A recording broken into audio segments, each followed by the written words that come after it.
Buenas noches.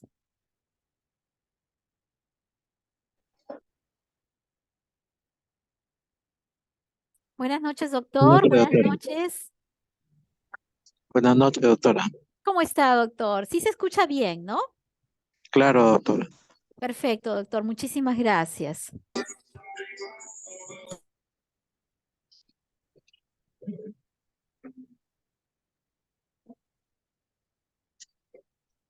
Usted me dirá, doctor, ¿puedo empezar?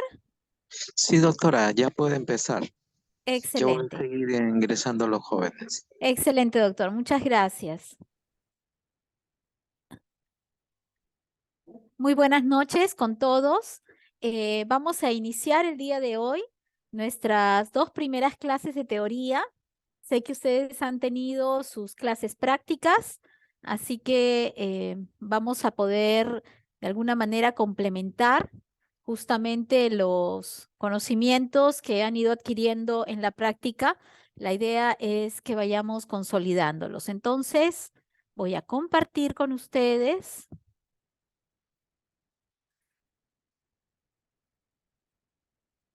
Listo. Y vamos a empezar con nuestra primera clase.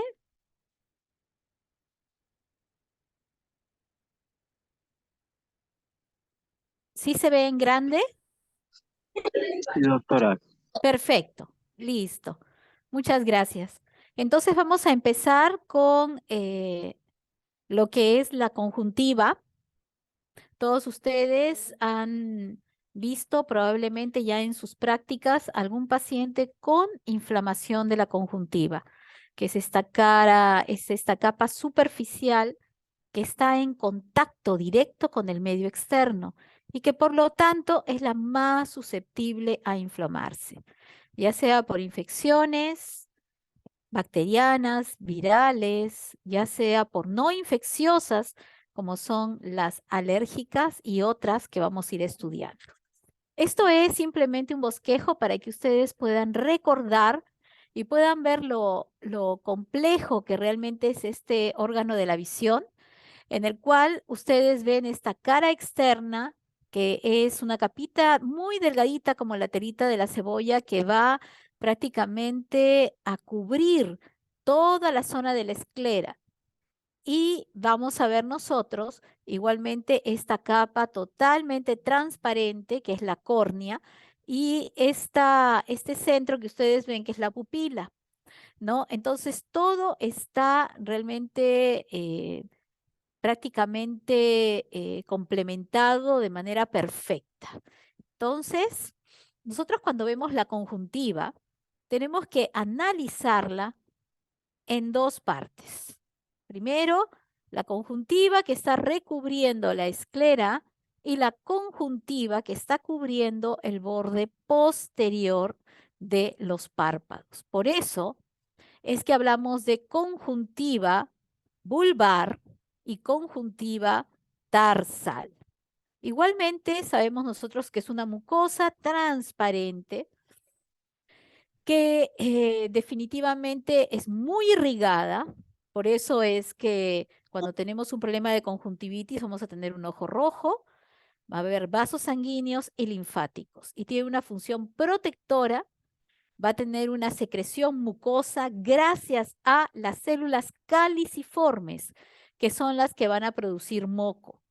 Y igualmente es tan importante la conjuntiva, que es la que va a permitir que la película lagrimal, que vamos a verla, pueda tener esta capa importante, que es la capa mucosa de la película lagrimal, que es la que está adherida prácticamente al ojo. Entonces, nosotros cuando vemos la conjuntiva, vamos a ver esta conjuntiva, como les decía, palpebral, que está tapizando los párpados, que es una conjuntiva definitivamente más gruesa que la conjuntiva vulvar y está también igualmente muy vascularizada. Por eso que cuando ustedes examinan a un paciente con conjuntivitis, no solamente ven la conjuntiva vulvar que está hacia la zona externa, que ustedes pueden verla, sino que siempre hay que evertir los párpados para poder ver si la conjuntiva vulvar se encuentra o no inflamada. ¿Por qué? Porque hay muchas patologías, especialmente las virales, donde van a aparecer muchas veces papilas, como por ejemplo en la conjuntivitis papilar gigante, que es típica de los pacientes usuarios o alérgicos a lentes de contacto. Entonces, por eso es tan importante que veamos tanto la conjuntiva vulvar como la conjuntiva palpebral. Igualmente, tenemos que recordar que los fornix o el fondo de saco tiene escasos vasos sanguíneos y tiene una mayor cantidad de tejido linfoide y glándulas secretoras de moco, que habíamos conversado, que son justamente las células caliciformes. Y en el fornix tenemos también igualmente las glándulas accesorias, las de Krauss y de Wolfram. Entonces, ese es el fondo de saco que ustedes están viendo. Esta es la conjuntiva vulvar, la que está en la parte externa, y la conjuntiva palpebral, que es la que está prácticamente tapizando los párpados, y la conjuntiva ciliar le llamamos, ¿no? Porque está justamente en esta transición que es del limbo esclerocorneal, que corresponde justamente hacia atrás, hacia la zona del cuerpo ciliar. Entonces, cuando nosotros hacemos una clasificación de las diferentes alteraciones que pueden presentarse en la conjuntiva, hablamos de alteraciones congénitas, como pueden ser los quistes, que son más raros, ¿no? El más frecuente es el quiste dermoide. Inflamatorias, que tenemos las infecciosas, no infecciosas, y son las más frecuentes. Dentro de las infecciosas, las bacterianas, las virales, las parasitarias, las micóticas, y las no infecciosas, que son las alérgicas. Y también tenemos otras que están asociadas a patologías sistémicas.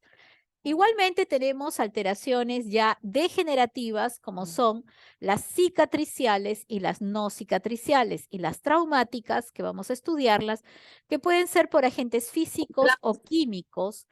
Dentro de estos agentes pueden ser el calor, el frío, las radiaciones, los ácidos y los álcalis, ¿no? Que muchos pacientes a veces vienen por traumas, ¿no? Por producto de haber tenido contacto con alguna de estas sustancias. Y los tumorales, que pueden ser benignos, y también tenemos lesiones conjuntivales malignas. Entonces, cuando hablamos de la conjuntivitis, hablamos que es un proceso inflamatorio, ya hemos visto de etiología variable, y que tiene un cuadro clínico característico. ¿Cuál es? El ardor, el prurito y la sensación del cuerpo extraño. Recuerden que esta tríada es común definitivamente con todos los tipos de conjuntivitis. Eso es importante, es decir, el ardor, la picazón y la sensación de cuerpo extraño van a estar presentes en todos los tipos de conjuntivitis, pero van a haber algunas características que sí van a estar presentes en algunas conjuntivitis con las cuales nos va a permitir diferenciarlas. Entonces, igualmente, dentro de los signos, vamos a tener la hiperemia, las hemorragias, el edema, la secreción y las membranas pseudomembranosas. Pueden presentarse cualquiera de ellas en los diferentes tipos de conjuntivitis. Y la respuesta inflamatoria celular se va a dar básicamente por la hiperplasia epitelial, como les había comentado, que esta respuesta se da justamente en la conjuntiva palpebral. Donde aparecen los folículos y las papilas es el territorio de la conjuntiva palpebral. Entonces tenemos la hiperemia conjuntival, la hiperemia vulvar, ciliar, y tenemos igualmente la gran congestión que se puede producir en toda la conjuntiva vulvar.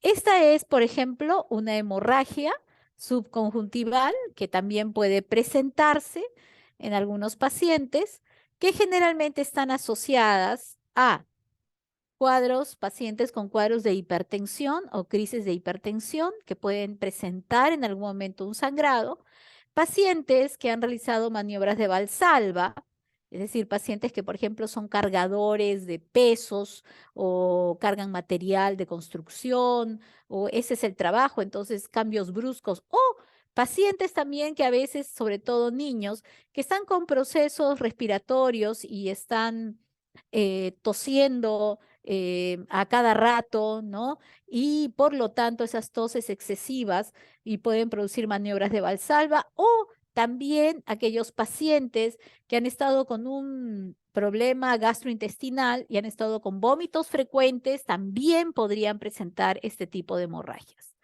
Otra de las causas también es importante los cambios bruscos de temperatura, de calor a frío. Entonces, y también tenemos otro tipo de pacientes que son aquellos pacientes en los cuales pueden tener también, que son los menos frecuentes, problemas de coagulación.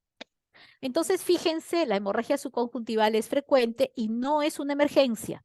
Por si acaso, muchos se asustan, pero esto normalmente se resuelve más o menos de 3 a 5 días. En algunos casos puede ser muy evidente y puede ir ya con quemosis, que es decir que hay un edema de toda la zona de la conjuntiva. Y como les decía, se resuelve de 3 a 5 días. Esto es lo que hablábamos de la conjuntiva palpebral, que es el territorio de los folículos y de las papilas. Entonces, también la conjuntiva palpebral se puede inflamar. Miren ustedes, en este caso estamos hablando de una reacción folicular. ¿Qué cosa es? Es una hiperplasia linfoide en el estroma. ¿Cómo se va a caracterizar? Por pequeños granos de arroz rodeados de un pequeño vaso. Son más prominentes en los fondos de saco y esto está muy asociado a las conjuntivitis virales, a las conjuntivitis alérgicas y a medicaciones tópicas, ¿no? Que los pacientes ya hacen una sensibilización a la medicación tópica frecuente y a veces hay que suspenderla. Entonces, esto es territorio de las virales y de las alérgicas.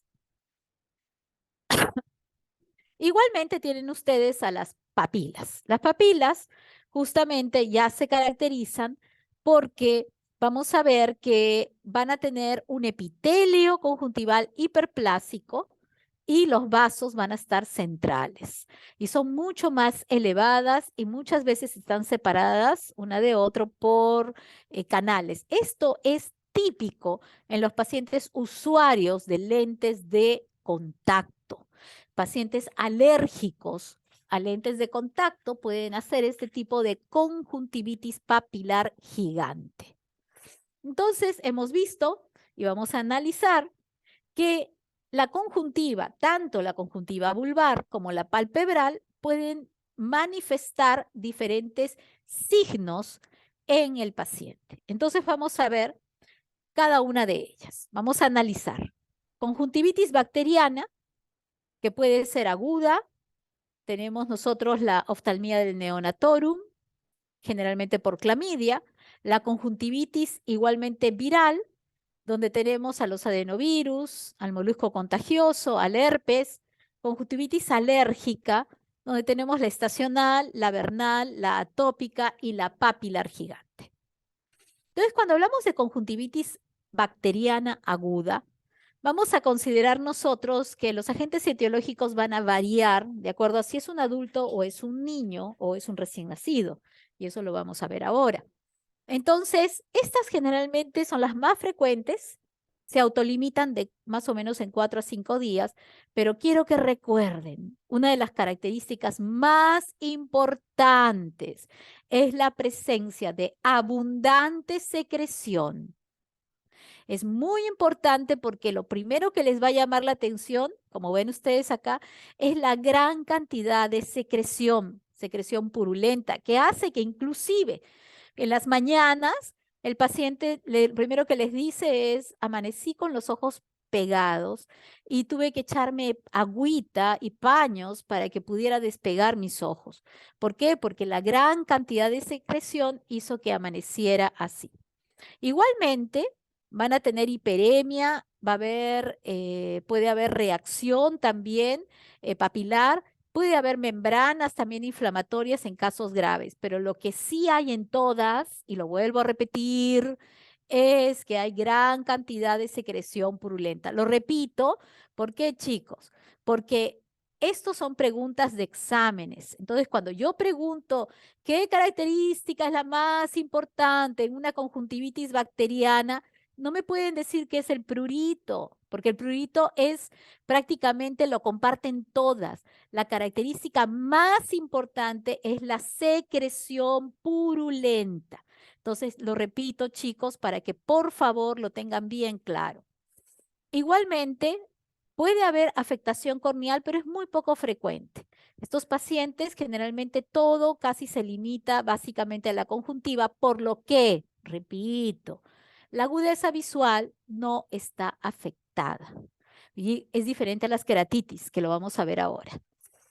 Igualmente, acá lo que hay que hacer es el lavado frecuente, hay que separar todos los utensilios de limpieza, cambiar la funda de las almohadas y a este paciente se le tiene que dar un descanso médico por lo menos de 5 días. Igual tiene que usar el tratamiento antibiótico, ¿no? De manera seguida y frecuente. Esta es la otro tipo de conjuntivitis del recién nacido, que es la oftalmía neonatorum, ¿no? Que es cualquier conjuntivitis que afecta al recién nacido en las primeras 4 semanas. ¿Ok? Esto es importante que lo recuerden porque ya hay un factor predisponente que es el contacto con los microorganismos del canal de parto, infecciones maternas también durante el embarazo, inadecuada profilaxis antibiótica ocular en el nacimiento, trauma en el parto, susceptibilidad del ojo del recién nacido a la infección y hay que siempre en estos casos tomar muestras de la secreción y hacer las tinciones. Entonces, este cuadro graben, porque esto les va a servir a ustedes para su internado, para su serum, ¿no? Para que recuerden, si un niño recién nacido los traen dentro de las primeras 24 horas, ténganlo por seguro que es un gonococo. Entonces, en su cabecita siempre recuerden esto. Pero si al recién nacido lo traen dentro de los 3 a los 5 días, piensen en las bacterianas y en las virales. Y después del 5.º día, piensen en la clamidia. Siendo, repito, escuchen, la clamidia es la más frecuente, pero la más peligrosa, la más invasiva, la más rápida es el gonococo. Entonces, tenemos la más frecuente es la clamidia, que también es en los Estados Unidos y también en el Perú, ¿no? Y vamos a ver que aparece prácticamente dentro del 5.º día de nacimiento. Secreción inicialmente acuosa y luego purulenta. Hay una inflamación moderada y que se va autolimitando. Pero hay que tener cuidado, porque esta clamidia afecta la córnea y por afectar la córnea el niño se puede volver ciego. ¿Por qué? Porque va a producir panus. ¿Qué es el panus? El panus es la vascularización de la córnea. La córnea no es vascularizada. Es decir, empiezan a crecer un montón de vasos en la córnea que luego de eso le van a quitar la transparencia de la córnea y se va a formar un leucoma. ¿Qué es un leucoma? Es simplemente el que la córnea pierde totalmente la transparencia y se vuelve totalmente blanca. Y el paciente se queda ciego. Esta es la del gonococo. Esta es la hiperaguda. Esta es la que aparece dentro de las primeras 24 horas. Y esta es la que tiene el gran riesgo de perforación y ceguera si no actuamos inmediatamente. Y luego tenemos también igualmente las infecciones por herpes 1, 2. Son infrecuentes, pero igualmente tenemos que estar muy atentos porque ya nos van a hablar, porque van a empezar a aparecer, como ustedes ya conocen, al virus del herpes, van a aparecer vesículos en la piel, ¿no? Que ya les están indicando que aquí hay esta asociación, ¿no? Ya les está haciendo sospechar del herpes.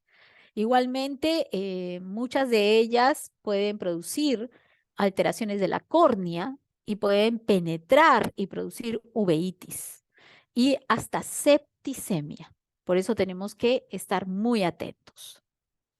Entonces, ya sabemos, el tratamiento es de acuerdo a la etiología. Gonococo, la penicilina, la clamidia, la eritromicina. Luego tenemos el estafilococo, el estreptococo, el Haemophilus dentro de lo que son las bacterianas, ¿no? Donde usamos la eritromicina, tobramicina, las quinolonas.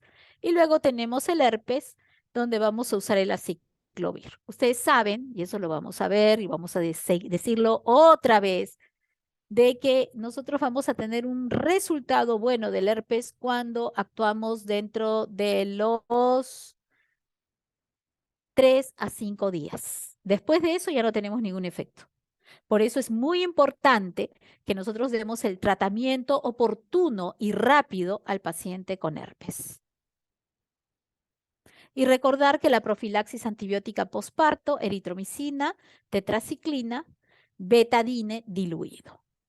Entonces, esta es también, ya hablando del adulto, la conjuntivitis de inclusión del adulto por clamidia, que es una ETS de inicio subagudo de secreción mucopurulenta, ¿no? Y que puede persistir incluso de 3 hasta 12 meses, grandes folículos más prominentes en el fornix. Acá ya estamos hablando que hay un compromiso de la conjuntiva palpebral.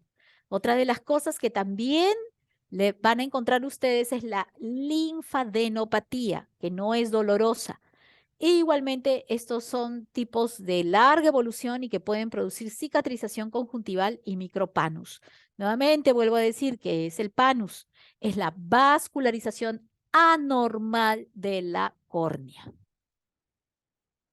Entonces, fíjense, estamos hablando de las clamidias que van a tener predilección justamente por la conjuntiva palpebral. Miren, ustedes, ¿no? Las conjuntivitis por inclusión por clamidias en el adulto. Son basófilos intracitoplasmáticos y hay que tratarla con tetraciclina oral y también igualmente tópica por 1 a 2 meses.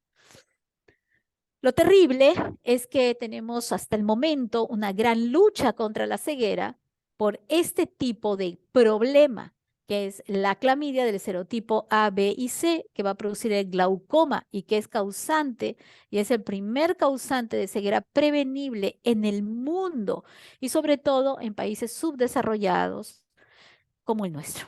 Eso es lo terrible. No solamente es territorio del África ni de la India, sino también igualmente de nuestros países, donde hay tracoma en la selva. La selva es el lugar en el oriente donde hay más tracoma acá en el Perú. Y lamentablemente, ¿por qué? Por las malas condiciones higiénicas, el reservorio es el ojo y se transmite directa o indirectamente de ojo a ojo, ¿no? Y va a producirse después una cicatrización progresiva y afectación corneal. Miren, esto es lo yo que les hablaba cuando hablamos del panus, que hay una vascularización anormal sobre la córnea y la córnea pierde su transparencia. Entonces, cuando hablamos de conjuntivitis virales, también es importante porque es sumamente frecuente. La conjuntivitis más frecuente es la del adenovirus. ¿Y de quién es? De los niños. Los niños que presentan todo un síndrome respiratorio. Ellos van a tener tos y por eso hablamos de los tipos de la fiebre faringoconjuntival, donde va asociada a los pacientes con tos, bastante secreción mucosa, el ojo rojo, secreción mucosa, pero no es purulenta. ¿Ah? Recuerden, purulenta es de las bacterias. E igualmente, un 30% pueden hacer queratitis. Y tenemos las queratoconjuntivitis epidémicas, que no presentan síntomas sistémicos, pero sí producen el 80% queratitis. La conjuntivitis del adenovirus va a presentar picazón, quemazón, sensación muchas veces de cuerpo extraño, lagrimeo, ojo rojo, ¿no? Y una cosa que es importante es que van a presentar linfadenopatía. Entonces hay que hacer la búsqueda siempre de los ganglios, los preauriculares, y la duración es de 7 a 14 días. Generalmente es unilateral, pero se puede también igual bilateralizar, igual que la bacteriana también. La secreción es acuosa, acuérdense, no es purulenta, vuelvo a repetir, es acuosa. Hay hiperemia vulvar y sí pueden haber folículos. Acuérdense, los folículos también son territorio de los virus y puede producir hiposfagma. Es decir, ¿qué es hiposfagma? Es la hemorragia subconjuntival. Igualmente, los adenovirus en algunos casos pueden llegar a formar membranas, pseudomembranas, que es un tejido inflamatorio que se va a adherir a la conjuntiva, y en los casos muy severos, donde no hay tratamiento, se puede formar una cicatrización conjuntival anormal. ¿Qué cosa es? El simbléfaro. ¿Qué cosa es? Es un cordón, es una cicatriz que va desde la conjuntiva palpebral a la conjuntiva vulvar. Por lo tanto, el paciente va a tener alteración a los movimientos oculares. ¿Por qué? Porque simplemente va a retraer al ojo. Entonces, el paciente se va a ver limitado en sus movimientos extraoculares. ¿Es necesario extraerla? Sí, porque el paciente va a estar limitado en sus movimientos y puede tener diplopia. Esta es la que ya habíamos hablado del adenovirus, ¿no? Este adenovirus puede producir, y ya lo ha producido durante varias epidemias que han habido, lo que se llama la queratitis numular, que son opacidades, como ustedes pueden ver, chiquititas, confluentes, subepiteliales, que van a afectar la agudeza visual y que pueden permanecer incluso meses, incluso años. Estos pacientes hay que darles corticoides tópicos y tienen lamentablemente la tendencia a recurrir. Igualmente, recordar que el tratamiento es limpieza con suero fisiológico, medidas de higiene, ¿no? Porque también son sumamente contagiosas. Entonces, tenemos que separar todos nuestros utensilios de higiene y no compartir toallas y no compartir fundas. Las fundas se tienen que cambiar todos los días. Igualmente, el tratamiento sintomático prácticamente son los AINES, los antivirales que tienen poca respuesta, los antibióticos también. ¿Por qué? Porque ustedes saben que cuando hay una conjuntivitis viral o entra un virus, lamentablemente hay un problema también de inmunosupresión. Bajan las defensas y los gérmenes tienden a sobreinfectar. Entonces estamos ya muchas veces frente a una conjuntivitis mixta. Entonces, por eso utilizamos muchas veces antibióticos solamente de cobertura por profilaxis. Igualmente las lágrimas naturales, porque se altera la integridad de la película lagrimal, y los corticoides solo si hubiera membranas, nada más. Muy bien, ahora vamos a hablar de otra conjuntivitis no muy frecuente, pero que también estas podemos encontrarla en los pacientes, en los niños, en los adolescentes y en pacientes con SIDA, que es la conjuntivitis por molusco contagioso. Es un nódulo pequeño, pálido, serio y umbilicado en el borde palpebral.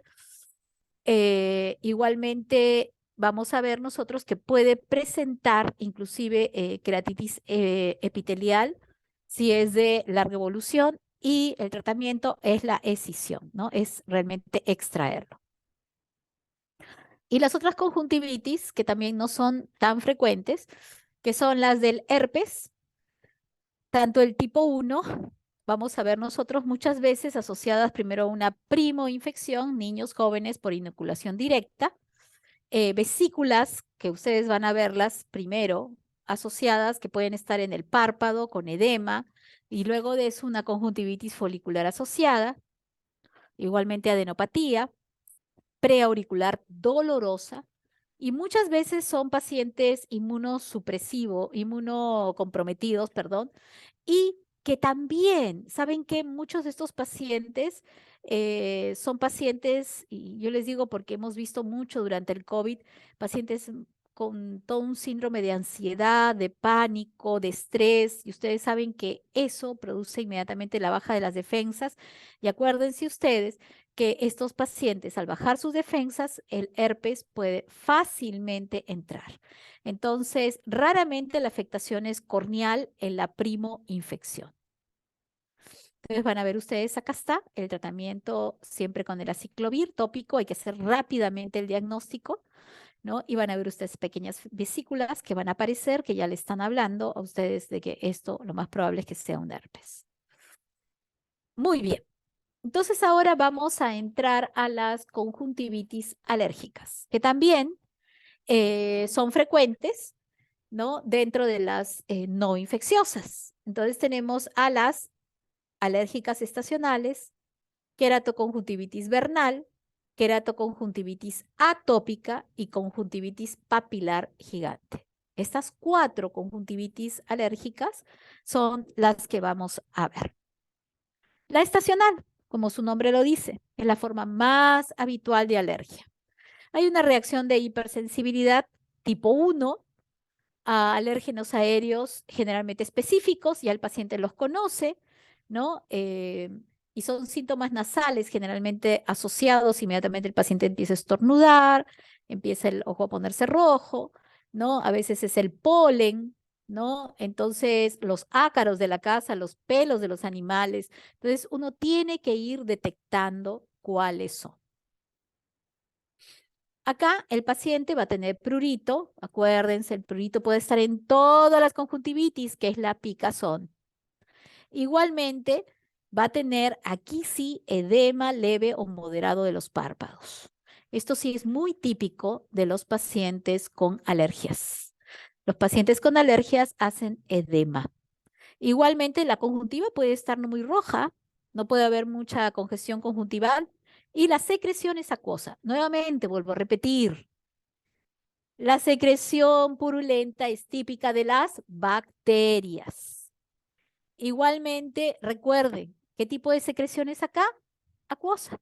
Es una secreción que no está infectada. Igualmente, la historia personal, familiar, ¿no? Y determinar cuál es el alérgeno. Y también podemos hacer algunos niveles de inmunoglobulina E, donde vamos a detectar que están elevados, igual que los eosinófilos. Esta es la conjuntivitis, la queratoconjuntivitis vernal, que es una alergia estacional intensa y bilateral, que afecta a individuos jóvenes y generalmente en meses de calor. Hay prurito intenso y igualmente se van a presentar unas papilas. Estas son las papilas. Estas papilas, ¿dónde? En la conjuntiva tarsal. Acuérdense, las papilas no son de la conjuntiva vulvar, sino de la conjuntiva tarsal. Son papilas gigantes, inclusive mayores de 1 milímetro en la conjuntiva tarsal superior. Y puede haber incluso hasta úlceras corneales, ¿no? Puede haber sustracción de tejido por el roce continuo de estas papilas con la córnea. Luego tenemos a la queratoconjuntivitis atópica, que son pacientes que tienen antecedente de atopia, generalmente pacientes con asma y pacientes con curso crónico y que no está relacionado a una estación en especial. Son individuos adultos y que van ustedes a ver que igualmente, miren qué típico, ¿no? Es el edema, igualmente el eczema, la blefaritis. Hablamos de blefaritis, blefa significa párpado, cuando hay inflamación aguda o crónica de los párpados. Y también cuando esto ya se hace crónico, ya les había contado, pueden llegar a formar sin bléfaro, que son estas cicatrizaciones, donde van a comunicar la conjuntiva tarsal con la vulvar y van a producir alteración de los movimientos oculares, que el paciente incluso puede tener diplopia. Esta es ahora la conjuntivitis papilar gigante. Son papilas muy grandes, contacto de material extraño en los párpados, en la córnea y sobre todo pacientes que hacen reacción alérgica a los lentes de contacto, sobre todo los blandos. O también, de repente, un paciente que ha sido operado y se le ha hecho una sutura y la sutura no se ha interiorizado, si fuera en la córnea, y esta es una sutura expuesta y el tener el contacto directo, y el roce va a producir esta hiperreacción, ¿no? Igualmente prótesis oculares, que a veces el paciente ya ha sido eviscerado, se le ha puesto su prótesis y esa prótesis está teniendo un contacto directo con la conjuntiva tarsal. Y cuerpos extraños corneales. Entonces, ese es el cuadrito. Tenemos nosotros, dentro de las alérgicas, ¿quién es la más frecuente? Ahí está, alérgica estacional. Recuerden ustedes que es muy importante que recuerden que básicamente estas alergias van a producir la gran cantidad, van a producir alteración no solamente en la conjuntiva, sino también en el párpado. Muchas de ellas van a conllevar a edema palpebral y vamos a ver nosotros que algunas de ellas, cuando ya son crónicas, sobre todo la vernal y la atópica, pueden llegar a producir complicaciones como el simbléfaro y pueden llegar a producir incluso hasta úlceras en la córnea y pueden llegar a producir opacificación de la córnea y los pacientes, si es algo muy crónico, pueden llegar a tener alteraciones en su agudeza visual severas, incluso la ceguera. Entonces, el tratamiento, muchas veces vamos a ver nosotros, bueno, puede haber terapia sensibilizante, las compresas frías, acuérdense, frías, no calientes, siempre compresas frías. El uso muchas veces, no muchas veces, siempre, de lágrimas, el uso de antihistamínicos. ¿Por qué digo siempre? Vamos a verlo en córnea, porque se afecta la película lagrimal. La película lagrimal, al afectarse, no va a estar protegiendo la córnea ni las estructuras oculares y por lo tanto el paciente va a estar mucho más expensa de que puedan ocurrir úlceras o que se pueda sobreinfectar. Igual podemos usar los corticoides tópicos en casos severos, los AINES y igualmente podemos usar la ciclosporina en algunos casos y también podemos llegar a poner corticoides intralesionales, ¿no? Cuando tenemos ya complicaciones muy severas. Entonces, esto es un cuadrito que siempre lo pongo para que ustedes se acuerden la diferencia entre una bacteriana, entre una viral y una alérgica. Recuerden, nuevamente lo digo, la secreción mucopurulenta, gran territorio de la bacteriana. Igualmente, recuerden, en las virales, la presencia de adenopatía preauricular, y que puede ser unilateral y luego bilateral. Y las alérgicas, donde hay también ojo rojo, puede haber prurito, como también en todas puede haber prurito, lagrimeo, pero recuerden algo, el edema palpebral. En las alérgicas, vamos a ver nosotros, en la gran mayoría va a afectar el párpado y va a haber edema de palpebral. Muchas veces puede haber pérdida también de pestañas y engrosamiento de la conjuntiva y de la conjuntiva tarsal. Por eso es que el párpado se edematiza, porque acuérdense, ¿no? Acá en la alérgica tenemos nosotros la presencia muchas veces de papilas y las papilas están en la conjuntiva tarsal.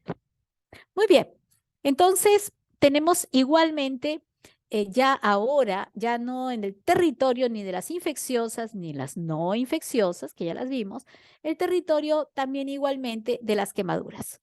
Nadie está exento hoy por hoy, ¿no? De sufrir una quemadura química, ya sea por un ácido o un álcali. ¿Cuál es la más grave? El álcali. ¿Por qué?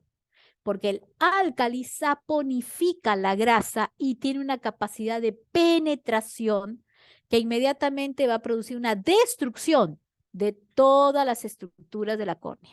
Entonces, por eso tenemos que estar muy atentos. Los ácidos nos dan mucho más tiempo porque no penetran el estroma y el efecto no es progresivo. Entonces, tenemos que hacer, nuestra primera labor es el lavado. Tiene que ser un lavado profuso y continuo. ¿Cuánto tiempo? 20 a 25 minutos. Fíjense toda la cantidad. No es que yo voy y me lavo así nomás, no. Es 20 a 25 minutos. Y hay que separar los párpados para poder limpiar los fondos de saco. Recuerden las quemaduras químicas, las más frecuentes, los álcalis, el hidróxido de calcio, la cal, el yeso, el cemento, el hidróxido de sodio, la soda cáustica, el limpiador de baño y cocina, ¿no? Fíjense qué importante, ¿ah?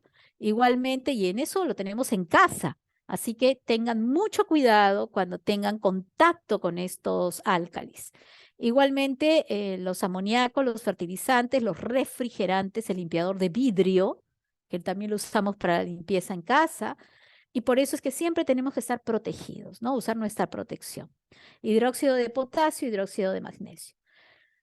Y los ácidos que penetran menos porque no penetran el estroma, ¿no? O lo hacen de manera muy lenta. Tenemos lo que son el sulfúrico en la industria química, las baterías, los preservantes, los refrigerantes, la silicona, la gasolina, los metales, la industria del cromo y la plata, clorhídrico, nítrico y acético. ¿Qué hacer?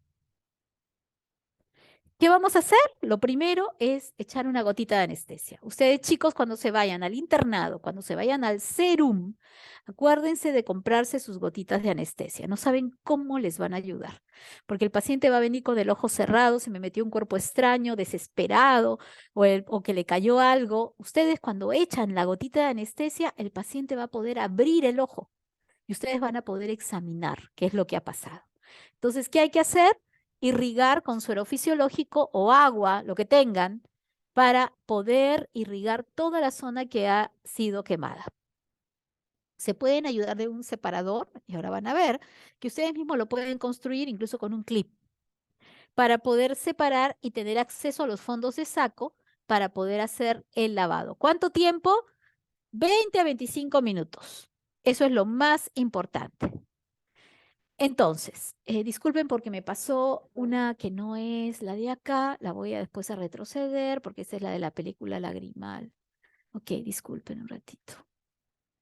Bueno, en otra está cómo van a ustedes hacer la limpieza, pero la limpieza tiene que ser profusa, ¿no? Como les decía, 20 a 25 minutos. Ahora, estamos hablando también de la disfunción de la película lagrimal. Ya les había dicho que cuando hay conjuntivitis, cuando hay blefaritis, se va a afectar la película lagrimal. Porque la película lagrimal, ahorita lo vamos a ver en córnea, es prácticamente un colchón, es un sándwich que tiene una capa oleosa que va en contacto con el exterior, una capa mucosa, que es la del centro, que está en relación con las células caliciformes, y tiene, perdón, una capa del medio que es la capa acuosa, que es la directamente con la secreción acuosa de la glándula lacrimal, y la mucosa que está en directa relación con las células caliciformes de la conjuntiva. Entonces, si se afecta la conjuntiva, la película lagrimal se va a afectar, porque no va a haber producción de células caliciformes, por eso la capa mucosa se afecta. Si se afecta el párpado, no va a haber producción de la capa oleosa, entonces también se va a afectar la película lagrimal.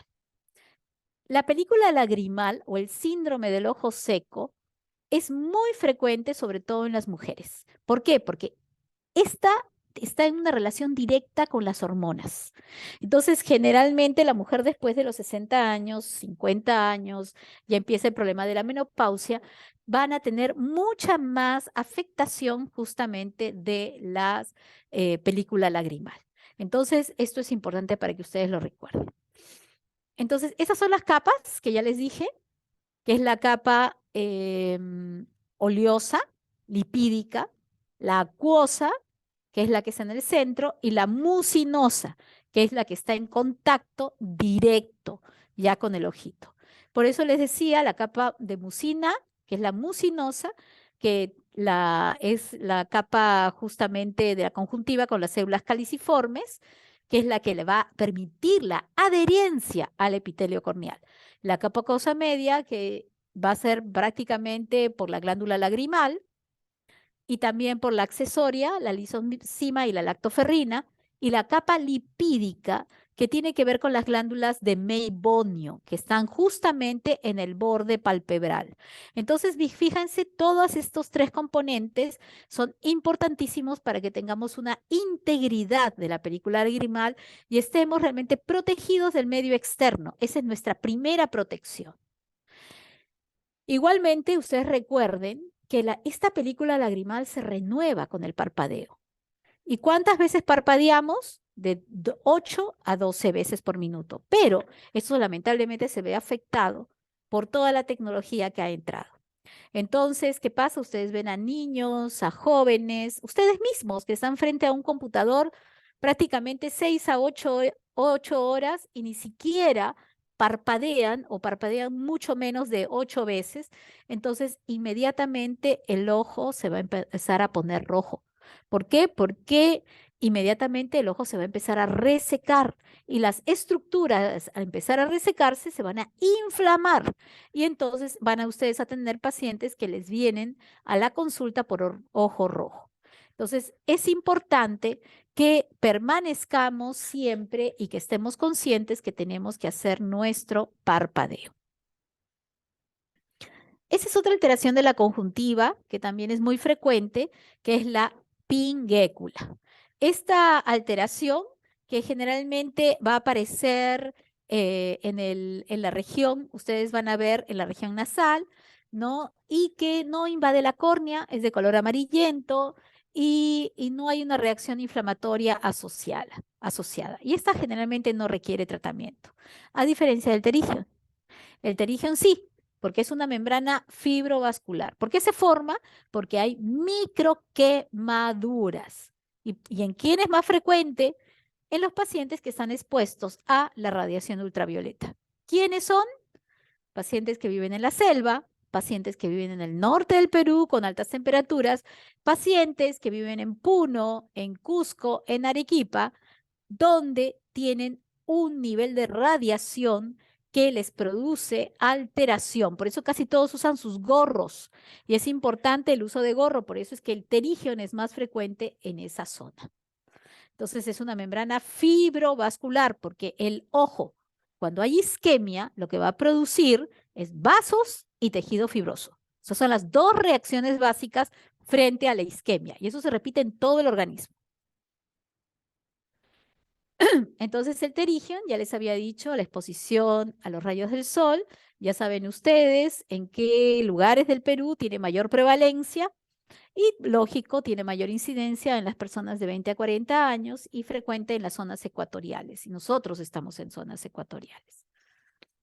Son microtraumas que también se puede producir igualmente no solamente por la radiación, sino pacientes también por la arena, el polvo, la sequedad y el viento.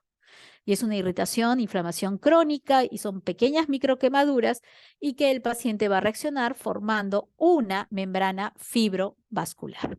¿El tratamiento cuál es? Operación. Esto de que les dicen de que hay una gota mágica, de que hay una pastilla, eso es totalmente mentira.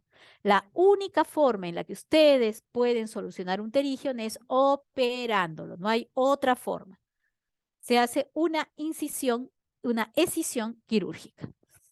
Conservador, lágrimas, porque a veces puede ser muy chiquito y el paciente no quiere operarse. Entonces pueden usar unas lágrimas, un antihistamínico, pues pueden usarlo para que se pueda descongestionar, pueden usar de repente un AINES para que esté desinflamado y el paciente pueda seguir con sus actividades, pero el tratamiento es quirúrgico. Eso es lo más importante. ¿Qué complicaciones va a traer si no se lo operan? Este paciente va a producir definitivamente este pterigion, va a penetrar las estructuras de la córnea y hay algunos que llega hasta la parte central de la córnea y va a dejar un leucoma. ¿Qué es decir un leucoma? Va a dejar una cicatriz. Es decir, va a prácticamente la transparencia que era la córnea la va a suprimir y el paciente va a quedar ciego. Igualmente, lo menos que puede pasar es que les va a producir astigmatismo. ¿Por qué? Porque va a producir una deformación de la curvatura corneal al producir una tracción. Y en algunos casos puede producir inclusive alteraciones hasta de los movimientos oculares. Esa es otra lesión que ya les había comentado, que es un tumor benigno, que es el dermoide, son congénitos y que se ubican generalmente en el cuadrante inferotemporal. Es una lesión blanca, sólida, elevada, circunscrita y que puede tener inclusive hasta pelos. Y tenemos a esta, que es muy frecuente también en algunos pacientes y se asustan, son los dermolipomas. Están en el canto externo, son masas blanco-amarillentas, sólidas, blandas, móviles, subconjuntivales y que pueden irse hasta atrás, hasta la parte de la órbita. Y luego los nebus, que siempre hay que estar viéndolos porque podríamos estar solamente frente a un nebus, pero a veces se pueden malignizar y pueden llegar a ser incluso ya nebus malignos y pueden llegar a ser melanomas. Entonces, ¿cuál es el signo de malignidad? Que eso es lo que tenemos que tener cuidado. Que se puedan empezar a extender, puedan tener un crecimiento rápido, igualmente puedan empezar a pigmentarse más de lo que los habíamos observado y que se empiecen a adherir a la esclera. Es decir, ustedes con un hisopo, con anestesia, en la práctica de repente lo pueden ver, presionan y ven cómo la conjuntiva se desliza. Pero cuando la conjuntiva no se desliza y esto esté adherido, ahí cuidado. Eso ya les está hablando de malignidad. Y acá hablamos de un melanoma conjuntival, ¿no? Donde ya prácticamente hay un nódulo solitario, negro, gris, ¿no? Que puede ser no pigmentado, porque hay melanomas amelanóticos también, ¿no? Pero bien fijado a la esclerótica y que tiene una mortalidad a los 5 años de 12%. Esto requiere escisión más crioterapia y muchas veces llega a hacerse incluso hasta la exenteración orbitaria. Y bueno, y también el coronavirus, nuestro COVID-19, también ha producido durante la pandemia igualmente conjuntivitis. ¿Cómo han sido estas conjuntivitis? Las conjuntivitis han sido básicamente como prácticamente sensación de cuerpo extraño, el ojo rojo, ¿no? Y ha habido, sí, una conjuntivitis folicular leve, ¿no? Entonces, esa ha sido lo más típico del tipo de la manifestación de la conjuntivitis viral por COVID-19, ¿no? El tratamiento simplemente suero, paños fríos, colirios antihistamínicos, si hubiera un poquito de picazón, ¿no? Y siempre el lavado. Listo. Eso es lo que yo quería compartir con ustedes con respecto a la conjuntivitis. Entonces voy a pasar ahora a compartir, voy a dejar de compartir, para poder pasar a compartir queratitis. Esta clase es un poco más corta. ¿Por qué? Porque está muy unida a la conjuntivitis. Porque prácticamente comparten en la gran mayoría los agentes etiológicos de la parte infecciosa. Entonces, sabemos que la córnea, ¿no? Ustedes la ven acá. Gracias a ella, ustedes pueden ver el iris, porque si la córnea estuviera edematizada o no fuera transparente, no podrían ver el iris. Es totalmente transparente, es como un vidrio totalmente limpio, transparente, y va a cumplir función de protección, va a poseer la mayor inervación. ¿Por qué? Porque, a ver, imagínense ustedes cuando se les mete una pestaña dentro del ojo o se les mete algo dentro del ojo. Es desesperante. Ustedes empiezan a echar agua, por favor, mírame qué es lo que tengo. Es porque es sumamente inervada. Pero recuerden, no tiene irrigación. Y ahora vamos a ver cómo recibe la nutrición. Es muy interesante, porque si tuviera irrigación, estaríamos hablando de algo anormal. Y acuérdense que cuando empieza a haber irrigación o empieza a haber vasos, estamos hablando de panus, que eso es anormal, ¿no? Igualmente es responsable de 40 a 43 dioptrías, que es el poder dióptrico normal en un ojo, aproximado, ¿ah? De 40 a 43, porque todos tenemos un poder dióptrico personalizado, todos tenemos una visión que obedece a la curvatura corneal y a la longitud axial del ojo. Cada uno tiene un número diferente. Por eso hablamos de la normalidad entre 40 y 43 dioptrías. Por debajo hablamos de córneas planas y por encima hablamos de córneas que son más curvas. ¿Cómo se nutre? Se nutre a través del humor acuoso y de las lágrimas. Ese es el radio de curvatura, fíjense ustedes. Hay un espesor central de 0.5 que se va a ampliar un poquito más en la periferia y que puede llegar a 0.71. Igualmente, van a ver ustedes de que hay una curvatura anterior y una curvatura también igualmente posterior, siendo la posterior menor que la anterior. Y vamos a ver nuestras capas. Cuando hablamos de las capas, vamos a ver nosotros que tenemos el epitelio, la membrana de Bowman, el estroma y esta capa que recién se descubrió. Esa es una capa que ha sido recién descubierta por Dua, ¿no? En Inglaterra, y es un hindú el que la descubrió. Y después tenemos a la membrana de Descemet y el endotelio. Él es el que descubrió, ¿no? Justamente este profesor descubrió la capa Dua. Entonces tenemos nuevamente, vuelvo a repetir, ya las hemos visto. Nuevamente para que ustedes las vean. Y está justamente, todas cumplen la función, y vamos a ir viendo que van a cumplir una función de mantener justamente la transparencia y la homeostasis para que esta córnea pueda mantenerse totalmente transparente. Y esto es gracias a el humor acuoso y las lágrimas. Este es otro aspecto, ya el aspecto histológico, para que vean ustedes, ¿no? Acá está la dúa, justo antes de la Descemet, y el endotelio. Y vamos a ver, la nutrición de la córnea es nutrida a través de los capilares del limbo, que van a nutrir la parte periférica de la córnea, las lágrimas, que van a dar el aporte de glucosa en la película lagrimal, y el humor acuoso, que es el encargado de nutrir las capas más internas de la córnea, al ser el endotelio una capa unicelular y que está directamente en contacto con el humor acuoso. Entonces tenemos nosotros el epitelio. El epitelio, que es epitelio escamoso, estratificado, no queratinizado, ¿no? Que va a tener justamente células superficiales, aladas basales y va a tener una membrana basal. E igualmente tiene las células madres, que son células amplificadoras transitorias.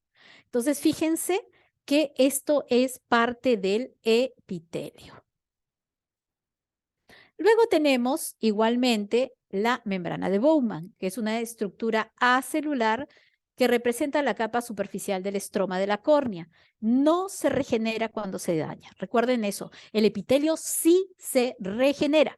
Por eso cualquier lesión en el epitelio, cuando hay una lesión que solamente ha dañado el epitelio, ustedes le echan su lágrima, lo parchan y en 24 horas el epitelio se regeneró. Pero recuerden que la parte de la membrana de Bowman ya no se regenera. Luego sigue el estroma, que constituye el 90% del grosor de la córnea, compuesta por fibroblastos que producen gran cantidad de colágeno. Recuerden algo muy importante, el ojo es uno de los órganos que más colágeno tiene. Por eso que cuando los pacientes tienen alguna enfermedad sistémica, como las colagenopatías, artritis reumatoidea, lupus eritematoso, espondilitis anquilosante, van a tener también alteraciones corneales, alteraciones conjuntivales. ¿Por qué? Porque el ojo es rico en colágeno. Muchas veces, incluso, hay pacientes que primero manifiestan los problemas justamente inmunológicos de colagenopatías en el ojo y después lo manifiestan en otros órganos. Por eso tenemos que estar muy atentos. Igualmente, en el estroma también están presentes unas pocas células transeúntes como los leucocitos y los macrófagos. Tenemos luego la otra, que es la membrana de Descemet, que es una lámina basal del endotelio de la córnea compuesta por una fina trama de fibrillas de colágeno y es producto de la secreción de las células endoteliales. Y el endotelio, que consta de una monocapa de células hexagonales, que desempeña un papel vital en el mantenimiento de la transparencia corneal. Tanto así que ustedes han estudiado y han visto en su práctica en córnea, que cuando nosotros nacemos más o menos con un promedio de 3.000 a 4.000 células endoteliales, pero cuando nosotros perdemos estas células, si hubiera alguna queratopatía o un problema serio en la córnea, por debajo de 800 células ya perdemos la transparencia corneal. Entonces, es importante que recordemos eso. Normalmente con la edad se puede disminuir el número de células, pero es un porcentaje muy pequeño. Por eso es importante mantener la integridad, porque estas células endoteliales no se regeneran. Y lo que sucede es que la del costado ocupa el lugar de la que murió. Entonces, de esa manera, ustedes van a ver estas células hexagonales muy grandes cuando hay una cantidad pequeña. Entonces, cuando hay una alteración del mecanismo de defensa en la córnea, entonces se va a producir justamente la queratitis, se va a producir la queratopatía, ¿no? Las alteraciones de la córnea. Entonces, miren, dentro de lo que va a pasar, el germen se adhiere al epitelio, a la membrana basal o al estroma. Pueden haber también alteraciones de las citoquinas, extravasación de los neutrófilos, invasión de los macrófagos, inflamación del estroma, que han visto que es la capa más abundante de la córnea. Pueden haber proteolíquidos en el estroma, licuefacción y tejido de necrosis, y se va a dar después la queratitis y luego la úlcera, que la úlcera es simplemente la pérdida de tejido. Esa es la definición, se pierde el tejido, prácticamente se necrosa. Entonces, las queratitis, así como las conjuntivitis, pueden ser infecciosas y no infecciosas. Dentro de las infecciosas, como las conjuntivitis que hemos visto, pueden ser bacterianas, virales, pero acá vamos a añadir a otros agentes, como lo que han visto en su práctica, los hongos y los parásitos. Ustedes vieron en su práctica a la acantamoeba, ¿correcto? Entonces, ese es territorio de las queratitis con parásitos y tenemos las no infecciosas. Entonces, cuando hablamos de queratitis, hablamos de cuadros de muy variada etiología, pero que van a tener ojo rojo, dolor, fotofobia, blefaroespasmo, ¿no? Y definitivamente es porque ustedes saben que la córnea es sumamente inervada. El paciente va a tener la sensación como que tiene algo dentro del ojo constantemente, no va a soportar la luz, le va a molestar tremendamente, va a estar parpadeando a cada rato porque el que siente como que tiene algo dentro del ojo va a estar parpadeando a cada rato, que es el blefaroespasmo. Entonces, estos son los síntomas: dolor, lagrimeo, fotofobia y visión borrosa. Diferente a la conjuntivitis, porque en la conjuntivitis ustedes han visto que no tenemos dolor, ¿cierto? Podemos sí tener lagrimeo, pero no hay fotofobia ni visión borrosa. ¿Por qué? Porque en la conjuntiva se afecta solo la conjuntiva y no la córnea. Entonces, pero cuando se afecta la córnea, ahí sí estamos afectando la agudeza visual. Entonces, dentro de las clasificaciones tenemos nosotros queratitis seca, queratitis actínica, queratitis infecciosa, que son un poco ya lo que habíamos hablado en la parte de las conjuntivitis, me refiero al ámbito de las bacterianas, de las virales, pero acá entran las micóticas, que pueden ser por Fusarium, Candida y Aspergillus, y las parasitarias, como ustedes han visto en su práctica, la Acanthamoeba, que está muy ligada, como lo han visto en su práctica, a los portadores de lentes de contacto, que no tienen los buenos hábitos de higiene, que lo lavan con el agua de caño, ¿no? Y que básicamente, pues, sabemos que nuestra agua está totalmente contaminada. Entonces, también tenemos otra queratitis, que es la Zika, que es provocada por trastornos del tejido conjuntivo y quemaduras químicas, y la actínica por la exposición sostenida a la radiación. y también igual los soldadores. También puede haber queratitis por cuerpo extraño en los pacientes que tienen alteración en la posición de las pestañas, también por lentes de contacto, por traumas o cirugías oculares, y enfermedades sistémicas, porque ya les comenté, las colagenopatías son las más importantes. Igualmente el hiperparatiroidismo, la sarcoidosis, la hipercalcemia, la hiperfosfatemia, igualmente la ictiosis y enfermedad de Fabry, etcétera. Entonces, en las queratitis, lo que vamos a tener es una inflamación del epitelio corneal, ¿no? Y vamos a ver que lamentablemente es una de las principales causas mundiales de discapacidad visual o ceguera, porque está afectando la córnea, es decir, es el vidrio, es la luna que ustedes tienen expuesta frente a la parte externa. Entonces se empieza a opacificar, se forman cicatrices y ya no van a poder ver, a pesar que tengan una retina, un nervio óptico maravilloso. Entonces muchas veces quedan ciegos y hay necesidad de trasplante de córnea. Entonces, lo que va a ocurrir es una pérdida, cuando hay las queratitis, puede ir desde una pérdida solamente de transparencia de las capas anteriores de la córnea, pueden empezar a haber múltiples erosiones hasta empezar a haber úlceras, ¿no? Y pueden haber cuadros más graves hasta realmente producir prácticamente una pérdida de la sustancia epitelial que va profundizándose hasta que el paciente puede quedar ciego y formar úlceras, como ustedes vieron en su práctica. ¿Cuáles son los factores de riesgos para hacer queratitis? El ojo seco, lógico, porque ustedes ya saben que la lágrima cumple función de protección. Si la lágrima está alterada, la córnea va a estar también alterada porque no va a estar protegida, va a estar prácticamente expuesta al medio externo frente a todo. Igualmente, alergias graves, antecedentes a trastornos inflamatorios autoinmunes como las colagenopatías que les había comentado, la inmunosupresión, pacientes con diabetes, también igualmente, VIH, traumas oculares, la falta de la vitamina A, sobre todo en los niños, y luego también igualmente cirugías de ojo en el pasado. El uso prolongado de corticoides también produce alteración justamente de la córnea. Y otros problemas como las pestañas invertidas, las blefaritis o las conjuntivitis.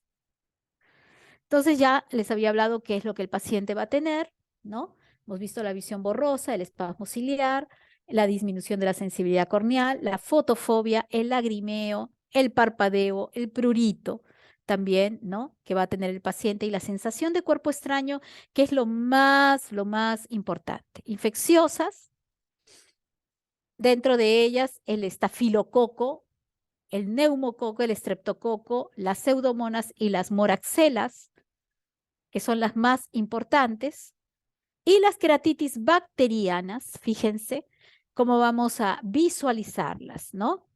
Que vamos a ver básicamente una inyección periquerática, infiltrado estromal, defecto del epitelio, puede haber hipopión. ¿Qué cosa es hipopión? Ese es el hipopión, miren. El hipopión es básicamente tejido, ¿no? Y celularidad necrótica en la cámara anterior. Es decir, ya el germen no está solamente limitado a la parte de la córnea, ha penetrado y ha tenido contacto con el humor acuoso. Entonces todos empiezan a entrar en ese sistema de defensa y se empiezan a liberar dendritos, células necróticas y se forma este nivel en la cámara anterior que se llama hipopium. Igualmente, recordar que puede haber supuración oval, blanco-amarillenta, rodeada por córnea relativamente clara, ¿no? Que muchas veces se puede dar en las queratitis por neumococo o estafilococo, ¿no? Y la peor de todas, recuerden, es la pseudomona. Una pseudomona se puede llevar la córnea, se la puede comer, nosotros decimos melting corneal, en 48 horas. Si ustedes no dan el tratamiento inmediato, la pseudomona en 48 horas se devora toda la córnea. Entonces, por eso es la más temida, definitivamente. Entonces, tenemos que estar muy atentos porque, fíjense, esta es una perforación, por ejemplo, pueden ver ustedes acá, que ya hay un elemento, ¿no? Que prácticamente ya acá está perforado totalmente el ojito por una pseudomona. Empieza y hasta que no se lleva todo. Infiltración de hipopión, ese es el hipopión que les decía. Miren, la córnea perdió totalmente su transparencia. Acá ven ustedes la úlcera, es una lesión blanquecina, pérdida, adelgazamiento prácticamente de la córnea.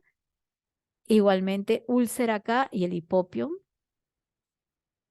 Ahora, las queratitis fúngicas, que esto es típico de lo que uno puede ver también igualmente pacientes con traumas oculares por material orgánico, vegetales, son los típicos agricultores, los que recogen la agricultura, todo, y que muchas veces estos elementos vegetales salpican, a veces no están muy protegidos y producen roce con la córnea y penetra el hongo. Entonces, miren, esta es la típica que van ustedes a encontrar por ulceraciones blanco-grisáceas con márgenes irregulares y lesiones generalmente satélites, ¿no?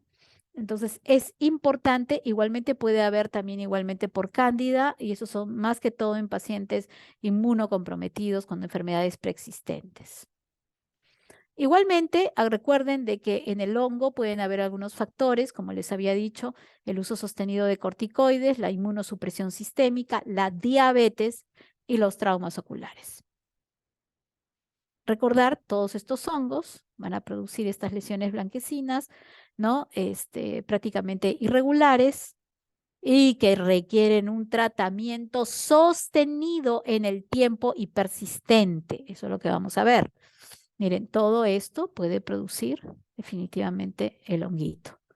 Igual vieron ustedes a la cantamoeba, que ya la han visto en la práctica, ¿no? Y típica justamente de usuarios de lentes de contacto.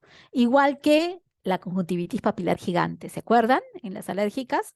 Entonces, van a producir también igualmente visión borrosa, eso ya lo han visto ustedes en la práctica, y en casos tempranos se caracteriza por lesiones epiteliales dendriformes, ¿no? Y vamos a ver esa lesión típica en anillo. Entonces, lo importante es poder hacer el diagnóstico rápidamente. El quiste, el trofozoito, ¿no? Para poder inmediatamente dar el tratamiento. Igualmente tenemos, así como en la conjuntivitis, las queratitis por herpes simple, que muchas veces se van a dar primero empezando por las lesiones de las vesículas en el párpado, ¿no? Y una de las características importantes es que va a producir justamente esta típica lesión, que es la típica lesión dendrítica. Van a producir una úlcera dendrítica y en otros casos también la llamada úlcera geográfica. De estas dos maneras se puede presentar. Eso es típico justamente del virus del herpes. Lesiones dendríticas y geográficas. Miren, ¿ven? Y acá no hay que usar corticoides, porque el corticoides la va a encender, van a producir una inmunosupresión y el virus va a estar feliz y se va a propagar más. Entonces, miren, tienen esta forma, por eso se llaman así, dendríticas, ¿no? Esta es con rosa de bengala, como podemos teñirla, y también la pueden teñir ustedes también igualmente con su reseína, y también de aspecto geográfico. Y luego tenemos las queratitis disciformes, que son infecciones activas por VHS de los queratocitos o el endotelio, y hay una reacción de hipersensibilidad a los antígenos víricos de la córnea. Esas son queratitis disciformes, por herpes, por ejemplo, también, ¿no?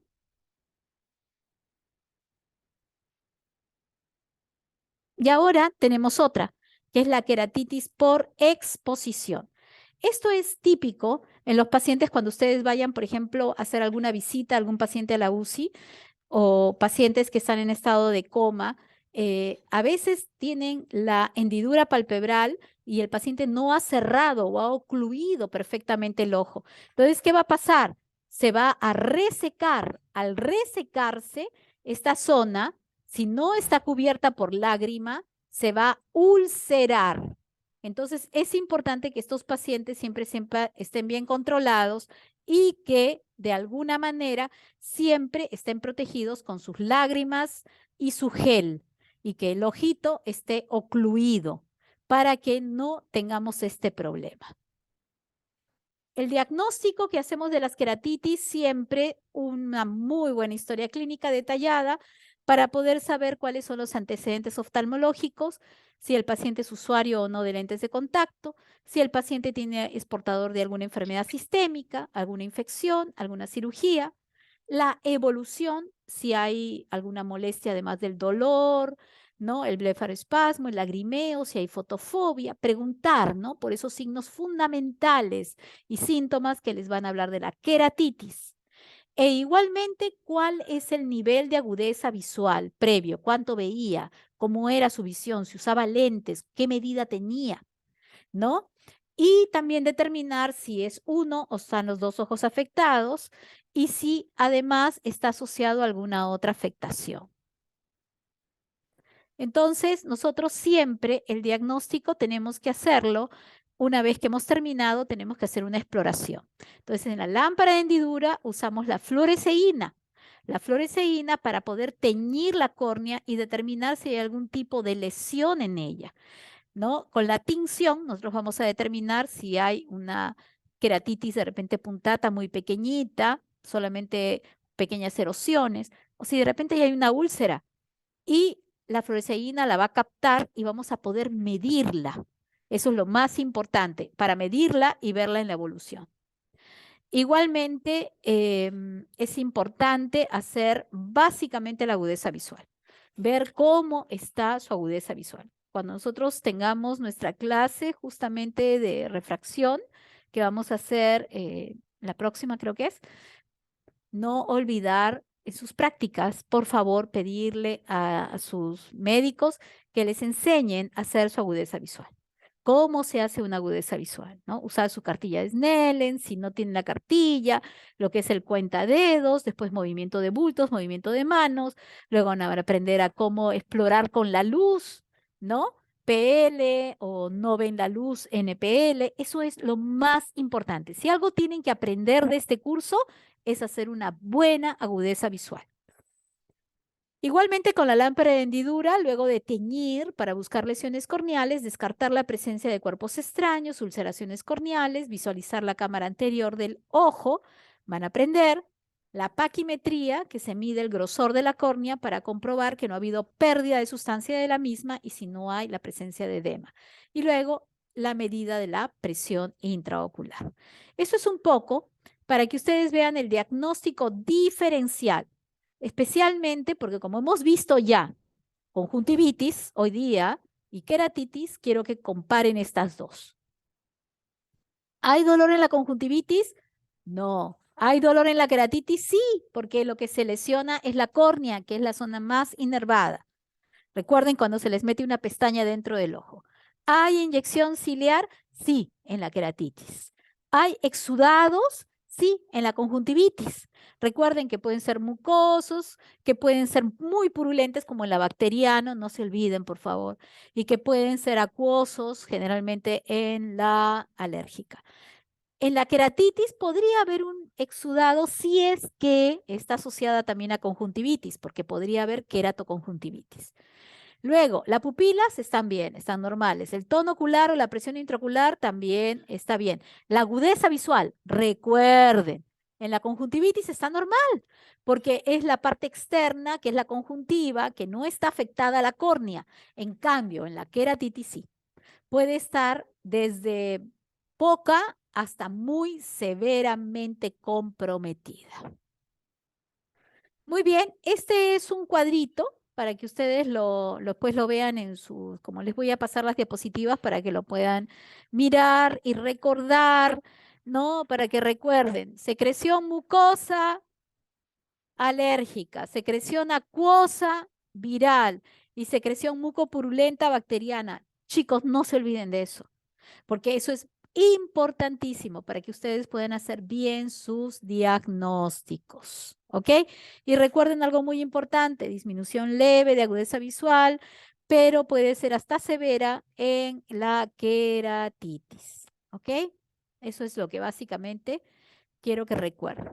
Luego, con respecto al tratamiento, es de acuerdo al agente etiológico, ¿no? Desde un tratamiento bacteriano, ¿no? Hasta las micobacterias y la nocarda, ¿no? Todo tiene un antibiótico específico. Es importante que el paciente, si ha sido usuario de lentes de contacto, se suspenda el lente de contacto, que ya no lo use. Me preguntarán ustedes por cuánto tiempo, depende de la lesión, pero generalmente es más o menos por 10 días a un mes, dependiendo. Usar su protector plástico o transparente, especialmente para dormir, sus colirios, ¿no? Y sus midriáticos. Cada uno va a tener justamente un agente importante para el tratamiento, desde una infecciosa, podemos usar desde tobramicina hasta las quinolonas. Igualmente en las bacterianas también pasamos desde igualmente de la ceftazidima, vancomicina, que a veces es necesario hacer preparaciones de gotas fortificadas, y las queratitis micóticas, donde usamos básicamente la natamicina tópica. Y en la cándida, combinación de natamicina, miconazol y nistatina. En las herpéticas, nunca olvidarse que tienen que actuar rápidamente para que el antiviral tenga efecto dentro de los 3 a 5 días de iniciado el proceso, ¿no? Usar inmediatamente su aciclovir, que también lo podemos usar y hay en el mercado en pomada que se aplica 5 veces al día. Y podemos usar un antibiótico profiláctico, pero recuerden, en el inicio nunca corticoide. Recuerden. Luego, en queratitis por adenovirus, igual el cicloplégico, el antibiótico tópico de amplio espectro para protegerlo.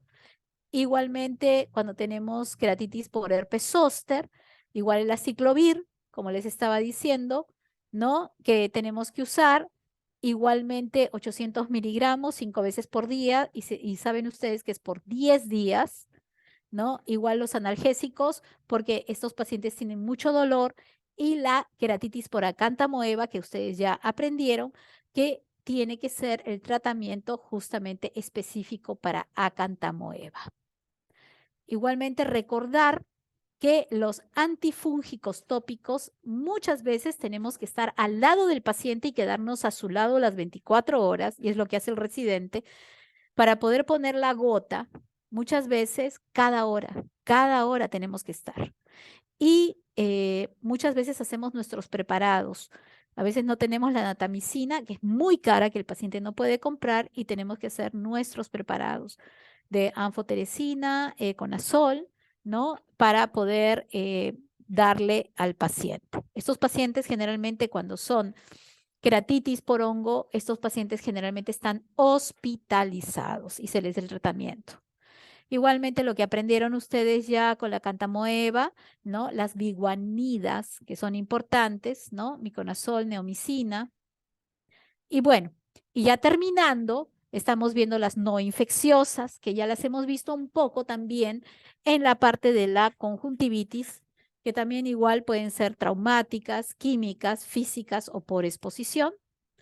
Y las voy a pasar un poco rápidamente, donde tenemos las queratitis seca o el síndrome de ojo seco, donde el paciente definitivamente requiere una hidratación y lágrimas prácticamente naturales, y igualmente en tipo de gel durante la noche, ¿no? Y igualmente, por ejemplo, también pueden tener otro tipo de queratitis, que son las actínicas. La actínica, que es básicamente la queratitis que se produce por la exposición, por ejemplo, a las soldaduras o a la radiación. Estos pacientes van a tener una desepitelización, les va a afectar la parte del epitelio corneal, entonces hay que ocluir muchas veces 24 horas, ¿no? Para que el epitelio, que ya les dije que se puede regenerar rápidamente, se vuelva a epitelizar. Y las complicaciones, ya sabemos nosotros, lo más terrible son las úlceras, ¿no? Que pueden llegar hasta la ceguera. Entonces, todo eso nosotros tenemos que ir cuidando. Muy bien, eso es lo que yo quería el día de hoy con ustedes compartir.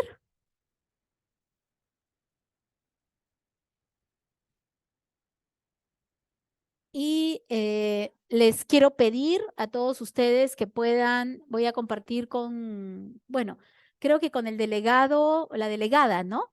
Ya tenemos las diapositivas. Igual las comparto con el grupo, pero lo más importante es que ustedes puedan estar presentes para poder escuchar y tomar apuntes, porque como les comentaba, sí, el cimbléfaro es una cicatrización anormal que se va a producir una banda fibrosa que va desde la conjuntiva palpebral a la conjuntiva vulvar y que va a producir una retracción justamente del globo ocular, que puede inclusive producir alteración de los movimientos oculares, es decir, que el paciente se ve imposibilitado de mirar arriba, el ojito va a estar atrapado, o de repente de mirar hacia un lado o hacia otro. Entonces, eso, el tratamiento es quirúrgico. Justamente que alguien me preguntó.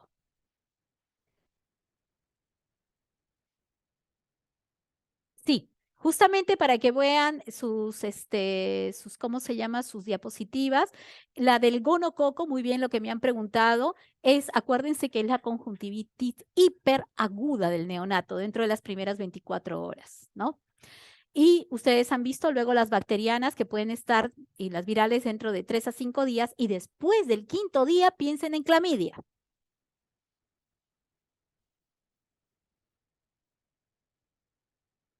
Lo que quiero, chicos, es que con sus clases de teoría ustedes puedan conversar también con sus profesores de práctica. Si tienen alguna duda, léanla, vuélvanla a ver. Y bueno, yo estoy justamente para poder también igualmente brindarles las ayudas que vayan necesitando.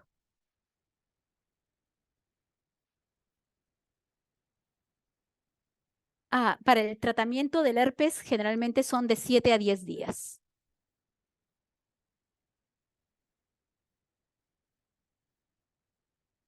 Y depende, ¿ah?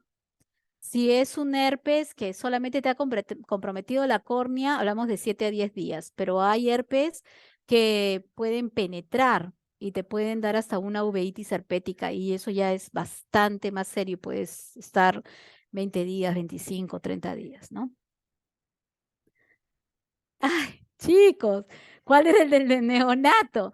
Ahora tienen que leer y ver sus diapositivas porque si no voy a tener que volver a editar la clase. Ya lo dije. Estamos hablando del gonococo, estamos hablando de las bacterias, de los virus, estamos hablando de la clamidia.